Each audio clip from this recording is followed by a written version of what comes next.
All right, so I am going to be performing a postpartum assessment. So prior to performing the assessment, I am going to perform hand hygiene. I am going to review the chart, ensure and look over her vital signs, her heart rate, blood pressure, her temperature, and respirations. I am going to review her pregnancy history and her delivery history. I'm going to note if there were any complications that arose during pregnancy that require treatment, whether there were any complications during delivery that I need to be aware of. I am going to introduce myself to the patient, and I'm going to ask for permission to perform the postpartum exam. So after I have reviewed all of that, I am going to do her postpartum exam. And the first part of the postpartum exam is going to be checking the breast. So if she is breastfeeding, I am going to be looking and feeling her breasts. I'm going to be looking for any nipple cracking, any ulcers, bleeding, or anything like that that could be indicated from just the breastfeeding or a poor latch.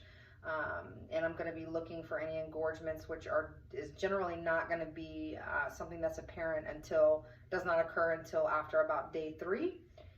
Postpartum. So if she is bottle feeding, I'm going to just inspect her breasts. I'm not going to try to manipulate them much to stimulate further milk development.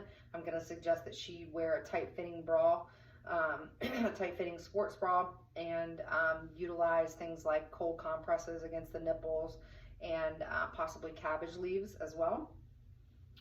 I am going to then assess her uterus. So in order to assess her uterus, I'm going to place one hand at the pubic symphysis, and the other hand is going to be the level of the umbilicus. And I want to feel a firm uterus that is midline.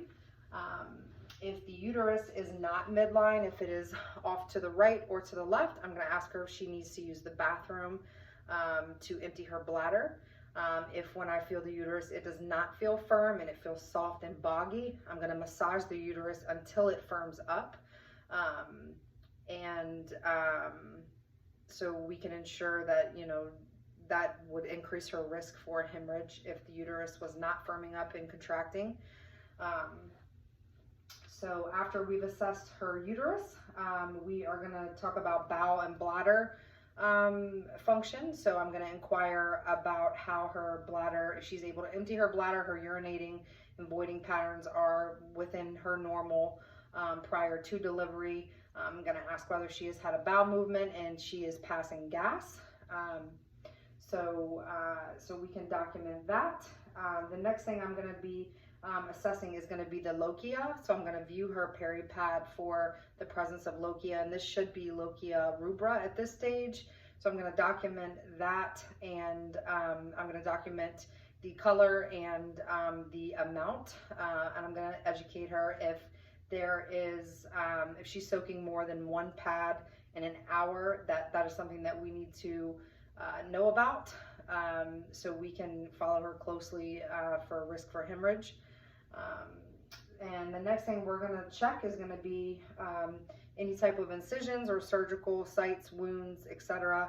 Whether she had a cesarean, whether she had an episiotomy, whether she had lacerations, natural tears. I'm going to be assessing those wound sites for redness, edema, ecchymosis, drainage, and approximation. I'm going to ensure that the borders of her wound appear to be approximating well. I am also going to assess her for potential DVTs. So I'm going to look at her lower extremities. I'm going to note if there's any size discrepancy, if there is any warmth, any heat, any swelling, pain in her lower extremities. So we can follow her closely for the presence of a DVT. I'm going to ask about her emotional status. I'm going to ask if she has a past history with depression or just depression in general, or whether she experienced depression in a previous, after a previous delivery of another pregnancy. I'm going to ask if she's having any feelings of increased sadness or baby blues, and I'm going to make referrals as appropriate if that is something that she is experiencing. I'm going to look to see how she is interacting with her baby. I'm going to make sure that she is participating in the care of the newborn, that she seems engaged and interested. If she is not appearing to be engaging with the baby, I'm going to try to help facilitate that by bringing the baby to her, giving her encouragement and praise for how well she's doing, how well she's feeding, etc. If she still seems really unengaged and uninterested and does not seem to be participating in the care of the newborn, I would make referrals, if that's appropriate, to social services for some further support for her. I am going to, try to witness the baby feeding if mom is breastfeeding, to make sure that the latch is, the baby's latching well. If I can make some, if I can assist her with that, that's something that I should do.